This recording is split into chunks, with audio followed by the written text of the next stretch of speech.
the 4th International Service Management Congress at Ostfalia University in Suderburg, Germany, with international lectures and international research workshops. The key results are following.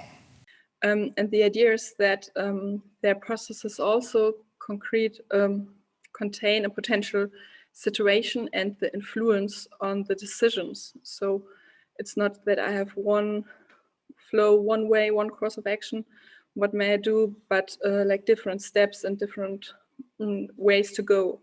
One interviewer, the partner said it like having a set of cards and being able to pull different cards compared to the situation. So he also described it's the imagination. If this comes, then that happens. So when I'm at the home of somebody and I had to tell them that their husband died in this case, what if the neighbor comes by? Could that neighbor be helpful? If she is helpful, include her, ask her to come in, maybe to make a coffee, maybe to share a piece of cake or to share stories of that person.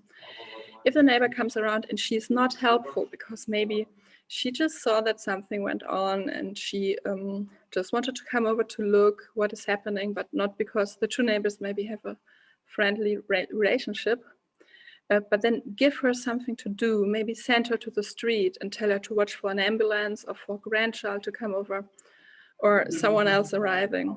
So his idea was always to keep in mind what to do if this happens, what to do if that happens, how can I react to these situations. So the highest, the 4th stage in my proposed model is the idea that you have hypotheses for several steps ahead and the possible decisions, and then how these decisions can influence the situation. So somebody described the onset of a train accident and so suicide in front of a train. And he said on site it is possible that there's a passenger train or is it a commuter train occupied maybe by a third with people unevenly distributed. And so he questions, is there already someone at the scene? The Deutsche Bahn, the German railroad, has its own staff for support. Private railways don't have this. Who is the owner of the train? So it's an important question. The ambulance service, of course, takes care of the engine driver. Do I have to care of somebody else? Were there more people involved? Who else is at the scene? And also the question, are there any witnesses? Are there any children? Because children always, of course, need special support. They have to be cared for differently. And there's always the difference between direct witnesses, so maybe somebody in a car who really saw somebody laying on the railroads and being hit by a train, or whether it's just the people in the train, the passengers of the train who just realized that there was the emergency stop and the announcement that the train does not go on. And this was a very, very long quote because you could evaluate on every little possible action and where this could go and how this could influence and how the things then work together again. And this was the idea that this was the highest stage, or I assume it as a highest stage of mental simulation, because he also thought about more complex and more not routine situations and how they would influence his decision making. So we have the stage model from questions just guiding situational awareness all the way up to hypothesis for several steps ahead and the possible decisions. And the idea is that these stages differ by the complexity of the simulation they allow. And of course, they explain then professional development, because my assumption is, what I have not tested empirical so far, but maybe we'll be able to test in the questionnaire with Markus Launer, that people always switch from the stages within their professional development. So when you're new to a profession, you always have to be stage 1 because you don't know a lot of things about the professions. You don't know a lot about the things to expect on whatever you're working on. But the longer you are in the profession, the higher you go into the stage model, so to say. So what do I have for the discussion? At first, of course, I would like to develop and improve the model a bit more. So my question is, how do the stages of mental simulation develop along with professional development? but also what are the learning outcomes from different stages. So can I jump from one stage to another stage, or can I switch a stage? And what are the other outcomes? When you remember the all the bubbles and on the one slide, mental simulation is assumed to have a lot of outcomes, about a lot of learning outcomes.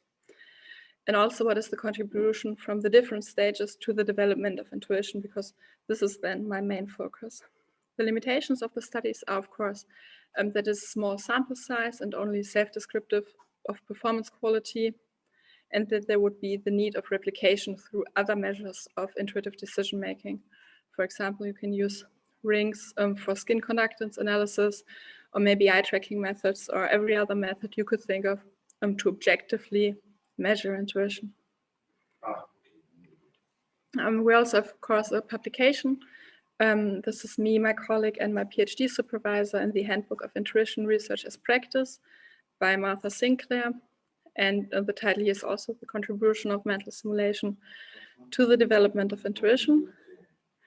And then I would like to come to an end and just say thank you for listening. And this is me and my supervisor, Christian Harteis, who unfortunately cannot be here today with me in Suderburg. And we are from the Educational Management and Research and Further Education Department. So thank you very much for listening. And I'm giving back to Marcus. Barbara, thank you so much, Bianca, so much for this presentation. It looks like University of Paderborn, but actually she is with us in Suderburg. That is great technology. Thank you so much. I hope we have a great cooperation with Professor Harteis and you. The first meetings were very promising. Now we exchange the data, we will do statistics together, and we wish you for your PhD all the best, because you do a lot of experiments, and I know this is very difficult in these times.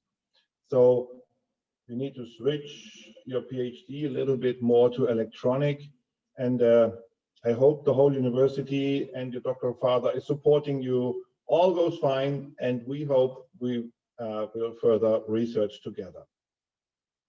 Thank you very much. I hope so too.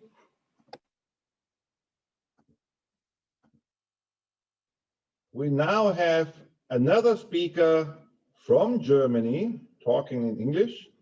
We have a great cooperation with Karlshochschule in Karlsruhe. It's a small private international university with great students, great professors. And I can say that because I myself from Germany, I grew up in Germany, in Karlsruhe. I know it very well. And that's why I'm so happy to have Wendelin Küpers with us talking about intuition. When we met, I was so surprised that he is quite an expert in intuition. He published several articles already, and we love to work together.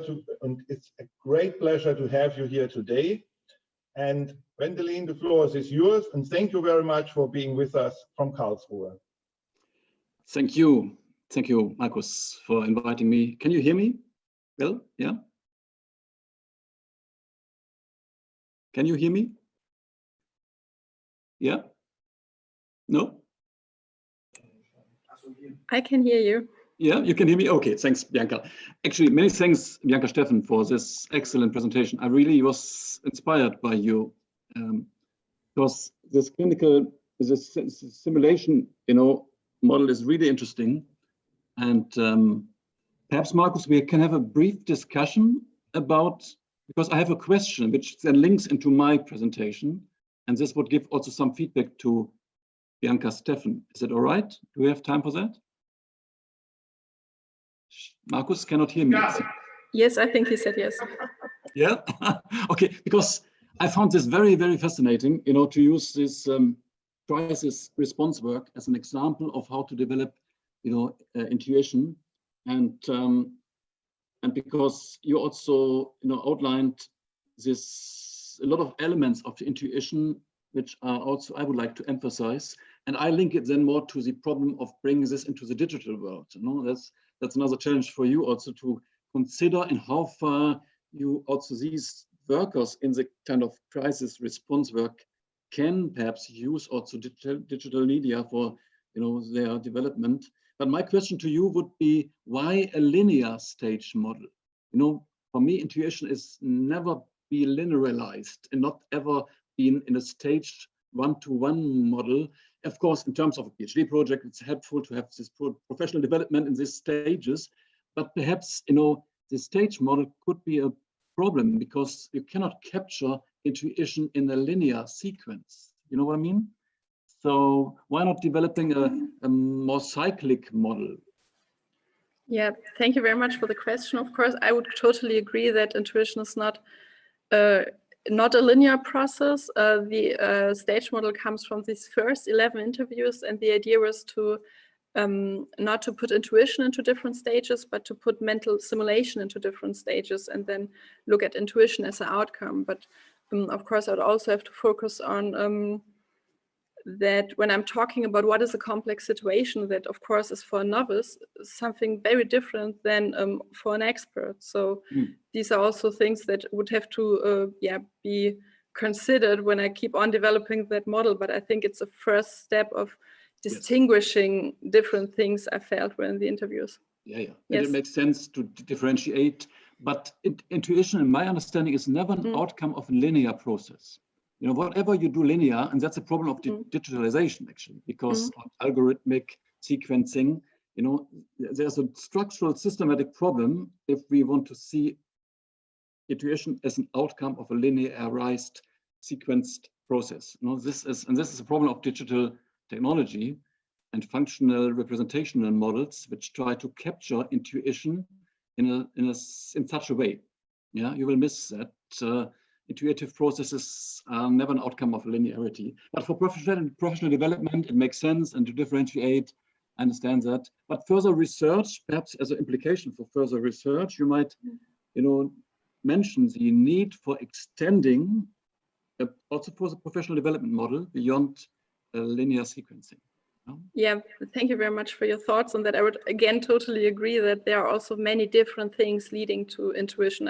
I'm not trying to say that mental simulation is the one deliberate practice that makes people intuitive, but I've been told to focus on very small things in my PhD, so this may be where that comes from, but of course I can strengthen that more. Yeah, I don't want to say that mental simulation is the only thing. Thank you very much. I didn't understood that and didn't understand that in that way, but it's perhaps also for your own further research, interesting perhaps to expand that, because I see the need for extending also models and modeling, also empirical modeling, although your empirical model seems quite robust and fascinating. And yes, but thank you very much. But I like this pattern recognition system, and this is not linear in a way. Thank you very much for listening. Visit our website, YouTube channel, and Facebook site on the internet.